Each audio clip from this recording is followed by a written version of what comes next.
Requirement 2 is a collection of many different challenges. The first is to visit a bank or credit union and talk with an officer or member of the staff. Be sure to ask them to explain the difference between a bank and asking you to chart the organization of a bank or credit union may be a very large challenge. I actually wonder if the person you are talking with at the bank or the credit union could tackle this particular task. Almost every financial institution has a similar, yet very different organizational structure. To show a bank's relationship with other banks is another challenge.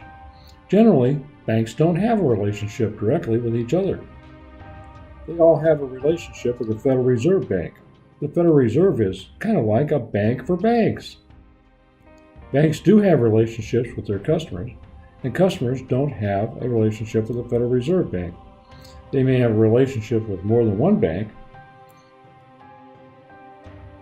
The bank is in the business of taking in deposits from customers and sometimes pay them interest on the money they deposit.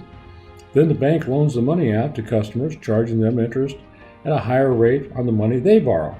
The difference between what the bank takes in interest and the amount of money they pay out in interest is the bank's profit. There are people who spend almost their entire career trying to answer a simple question like this. Generally, the economy is a collection of all the goods and services produced by everyone in the country. We call that the GDP, or the gross domestic product. In 2015, the GDP was a little more than $18 trillion. If you think of business and industry as a great big bucket, an 18.26 trillion bucket to be sure, higher interest rates means that it costs more to borrow, and that money means that there will probably be less money going into the bucket. If interest rates get too high, money may come out of the bucket. Of course, higher taxes means more money has to come out of the bucket also to pay those taxes. And government spending is why there are taxes, so higher government spending means less money in the bucket. If the government spends more than they take in taxes, they have to borrow the difference. And their borrowing makes for higher interest rates, and that makes for more money coming out of the bucket. If interest rates and taxes take too much of the income of the business, the GDP will shrink. Hopefully, it doesn't completely disappear. A sole proprietorship is a single-person business and normally involves the financing of the savings or the personal borrowings of that single person.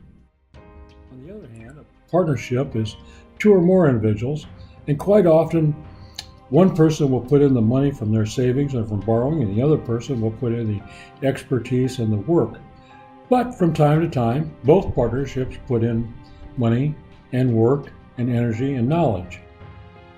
A corporation can raise money by selling stock to investors, or they can borrow it, or a small startup can retain their earnings to grow the corporation.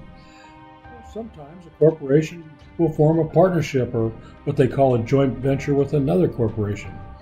That's kind of how business is financed. Despite what some people think, profit is not a four-letter word. What we call the profit motive is why people go into business.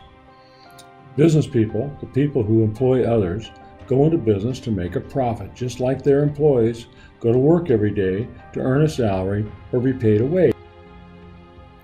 If the people who operate the business don't make a profit, they will take steps to cut costs, and that may mean they have to eliminate some of those employees to cut costs and earn a profit. No one likes to work and not be paid, and business people don't want to operate a business that doesn't earn a profit. Without a profit, businesses simply go out of business. Going out of business means that there's nobody employed, not the business person, not the employees, no one. And it hurts the entire economy. So it is not good to have a business without a profit, because you'll soon not have a business. Insurance is important to business because it allows you to take on a reasonable amount of risk without losing everything. You do that by paying someone else to assume all or part of the risk that you want to avoid. The person who takes this risk for you is usually an insurance company. The amount of money you pay the insurance company to take the risk for you is called an insurance premium. They can assume the risk for you because of what is called the rule of large numbers. That means if enough people, a large number, pay them an insurance premium for assuming the risk, they will only have to pay out on a small number of claims for people who have losses.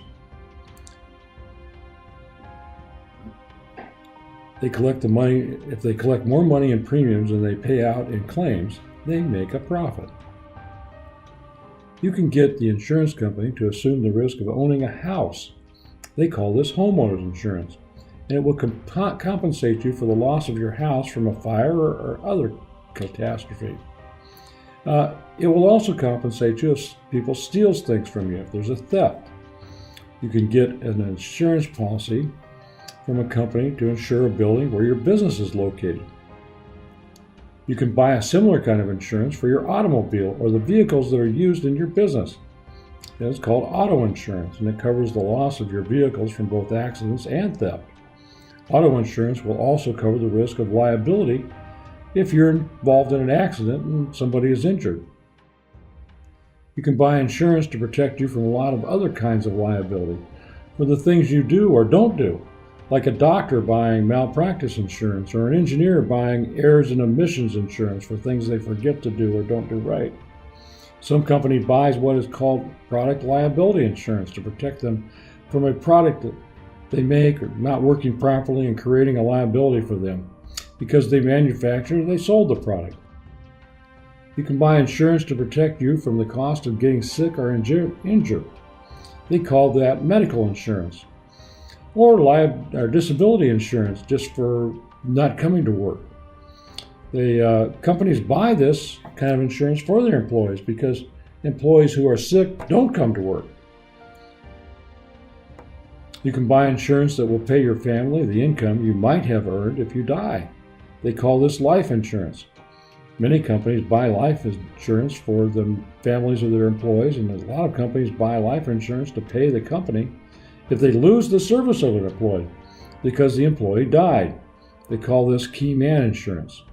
The insurance company has someone who is very good at calculating risk and how much to charge in premiums to make the law of large numbers work for them to make a profit. They call that person an actuary. And of course, we want you to fill all the information in from the thoughts and that you've